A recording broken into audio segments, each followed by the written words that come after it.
দক্ষিণবঙ্গের বিখ্যাত ডিম ভাপা রেসিপি। আসসালামু আলাইকুম, welcome to my channel Mariyam রান্নাঘর। আজকে আমি বানাবো ডিম ভাপা। তো প্রথমে আমি ডিম ভাপার জন্য 4টা ডিম নিয়ে নিয়েছি। একটা পাত্রে সবগুলো ডিম ফেটে হালকা একটু লবণ দিয়ে ফেটে নিয়েছি।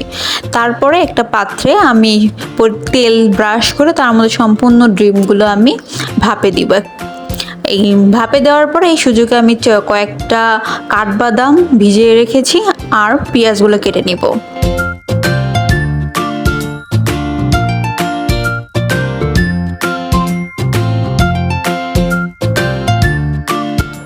তো 10 মিনিট পর আমি ডিমটা নামিয়ে নিব। দেখতেই পাচ্ছেন আমার ডিমটা কি সুন্দর সিদ্ধ হয়ে গেছে।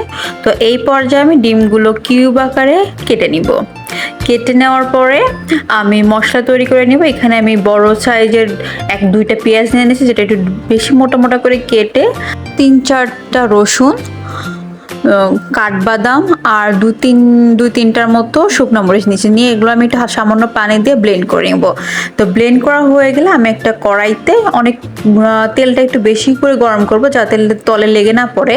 নেওয়ার পরে আমি ডিম ভাপাগুলো সুন্দর করে ভেজে নেব, হাই হিটে ভেজে নেব, নয়তো হালকা ভাজে এটা শক্ত হয়ে যাবে। ভেজে নেওয়ার পর সেই কড়াইতে আমি কুচি করা পেঁয়াজগুলো দিয়ে হালকা একটু চিনি দিয়ে বাদামি করে নেব। চিনি দেওয়ার কারণে পেঁয়াজটা পুড়ে যাবে না আর সুন্দর মচমচা থাকবে। তো পেঁয়াজ ভাজা হয়ে গেলে আমি সেই তুলে নেব। তুলে নেওয়ার পর সেই অল্প একটু পেঁয়াজ আমি রেখে দিব। সেই তেলের মধ্যে আমি দারচিনি, এলাচ, তেজপাতা দিয়ে আর যেই মশলাটা রেডি করেছিলাম সেটা দিয়ে হলুদ, মরিচের গুঁড়া, জিরা গুঁড়া, ধনে পাতা গুঁড়া আর স্বাদ মতো লবণ দিয়ে সুন্দর করে একটু নেড়ে চেড়ে নেব। নেড়ে চেড়ে নেওয়ার পর 2 টেবিল চামচের মতো আমি টক দই দিব। দেওয়ার পর সামান্য একটু পানি দিয়ে এটা কষায় নিব, ঢেকে দিব। কিছুক্ষণ ঢেকে ঢেকে কষায় নিব।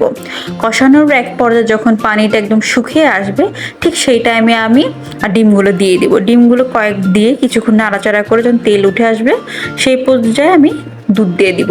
2-3 মিনিট ঢেকে রাখবো। ঢাকনাটা তুলে আমি গরম মশলা গুঁড়ো দিব, সামান্য পরিমাণে চিনি দিব, তারপর বেরেস্তাগুলো দিয়ে একটু নেড়ে চেড়ে ধনে পাতা দিয়ে দিব। দেওয়ার পর যখন আপনি একদম শুকিয়ে আসবে ঝোলটা, তখন ঠিক আমি নামাই ফেলো, চুলাটা বন্ধ করে। দেখতেই পাচ্ছেন কি সুন্দর দেখতে হয়েছে, খেতেও ঠিক এতটাই মজা।